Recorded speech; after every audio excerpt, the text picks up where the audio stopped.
ತರಿಗೆ ಮುಂದೆ ಗಣರಾಜ್ಯೋತ್ಸವ ದಿನದಂದು ಸನ್ಮಾನಿಸಲಿದ್ದಾರೆ, ಗೌರವಿಸಲಿದ್ದಾರೆ.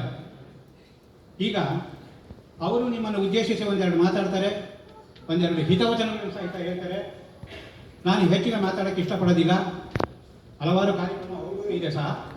ಈಗ ವೇದಿಕೆಯನ್ನು ಅವರಿಗೆ ಬಿಟ್ಟುಕೊಟ್ಟು ನನಗೆ ಎರಡು ಮಾತಾಡೋಕ್ಕೆ ಅವಕಾಶ ಕೊಟ್ಟಂಥ ಈ ವೇದಿಕೆಗೆ ನನ್ನ ವಂದನೆಗಳನ್ನು ಸಮರ್ಪಿಸಿ ನನ್ನ ಎರಡು ಮಾತುಗಳನ್ನು ಮುಗಿಸ್ತೇನೆ. ಈಗ ನಿಮ್ಮ ಮುಂದೆ ಪಾಟೀಲ್ ಸಾಹೇಬ್.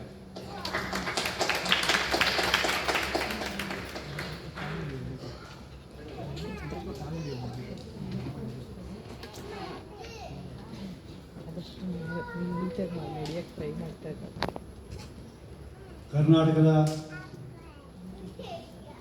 ಲೋಕಸಭೆ ಸ್ಥಾನದಿಂದ ಪಕ್ಕದ ಜಿಲ್ಲೆ ಆಯ್ಕೆಯಾಗಿರ್ತಕ್ಕಂಥ ನನ್ನನ್ನು ಇವತ್ತು ಕರ್ನಾಟಕ ರಾಜ್ಯದ ಮಾನ್ಯ ಮಂತ್ರಿಗಳು ಆಗಿರ್ತಕ್ಕಂಥ ಕಾಯಣ್ಣವರು ಇವತ್ತು ನನ್ನ ವೇದಿಕೆಗೆ ಆಹ್ವಾನಿಸಿದ್ದಾರೆ.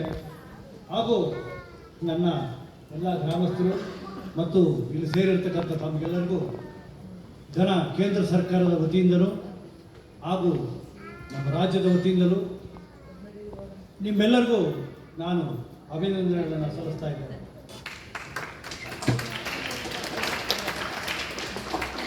ನಮ್ಮ ಮಾನ್ಯ ಪ್ರಧಾನಿಗಳ ಒಂದು ಸಲಹೆ ಸೂಚನೆ ಮೇರೆಗೆ ನಾವು ಇವತ್ತು ಇಲ್ಲಿ ಸೇರಿರ್ತಕ್ಕಂಥ ಉದ್ದೇಶ ಏನು ಅಂತಂದರೆ,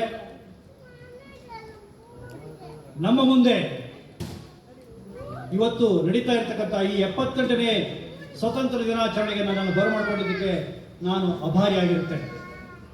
ಅದೇ ರೀತಿ ಈ ಕಾರ್ಯಕ್ರಮದ ಯಶಸ್ವಿ ರೂವಾರಿಗಳಾಗಿರ್ತಕ್ಕಂಥ ಮಾನ್ಯ ಕಾಯಣ್ಣನವರು ಹಾಗೂ ಈ ಕ್ಷೇತ್ರದ ಗ್ರಾಮ ಪಂಚಾಯತಿ ಸದಸ್ಯರ ಕಾರ್ಯದರ್ಶಿಗಳಾಗಿರ್ತಕ್ಕಂಥ ಯಾರು ರಾಮಣ್ಣ ಇವರುಗಳು ಮಾಡಿರ್ತಕ್ಕಂಥ ಒಂದು ಕಾರ್ಯಗಳಿದೆಯಲ್ಲ, ಅದು ಕೇಂದ್ರ ಸರ್ಕಾರಕ್ಕೂ ಮುಟ್ಟಿದೆ.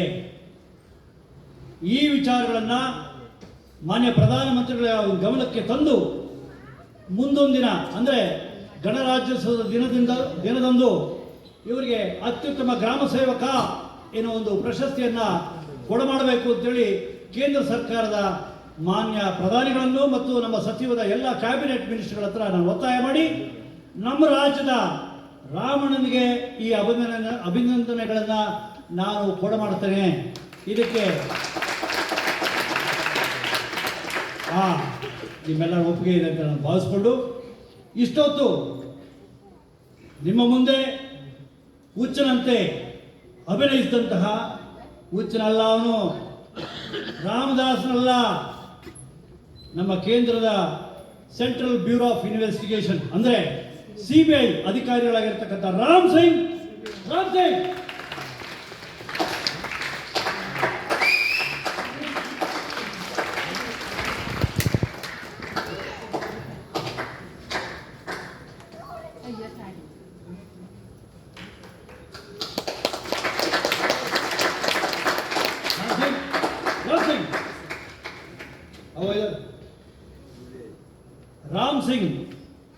ನಾವು ಕೇಂದ್ರ ಸರ್ಕಾರದಿಂದ ಪ್ರತಿ ರಾಜ್ಯಗಳಲ್ಲೂ ಏನೇನು ಕುಂದುಕೊರತೆಗಳು ನಡೀತಾ ಇದೆ, ಏನೇನು ಆಗ್ತಾ ಇದೆ, ಎಲ್ಲೆಲ್ಲಿ ಲೋಪದೋಷಗಳಿವೆ, ಯಾರ್ಯಾರು ಏನೇನು ಮಾಡ್ತಾ ಇದ್ದಾರೆ ಅನ್ನೋದು ಒಂದನ್ನು ವರದಿಯನ್ನು ಸರಿಯಾದ ರೀತಿಯಲ್ಲಿ ನಾವು ತರಿಸ್ಕೋಬೇಕಾಗಿರೋದ್ರಿಂದ ಪ್ರತಿ ರಾಜ್ಯದಲ್ಲೂ ಇಂಥ ಅಧಿಕಾರಿಗಳನ್ನು ನಾವು ನೇಮಕ ಮಾಡಿದ್ದೇವೆ.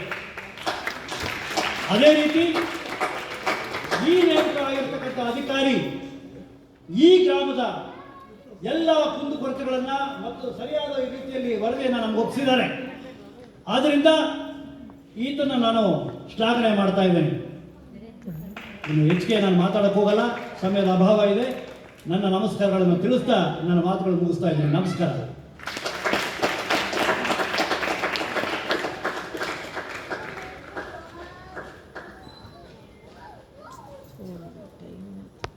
ಅಣ್ಣ ತಮ್ಮಂದಿರೇ ಹಾಗೂ ಅಕ್ಕ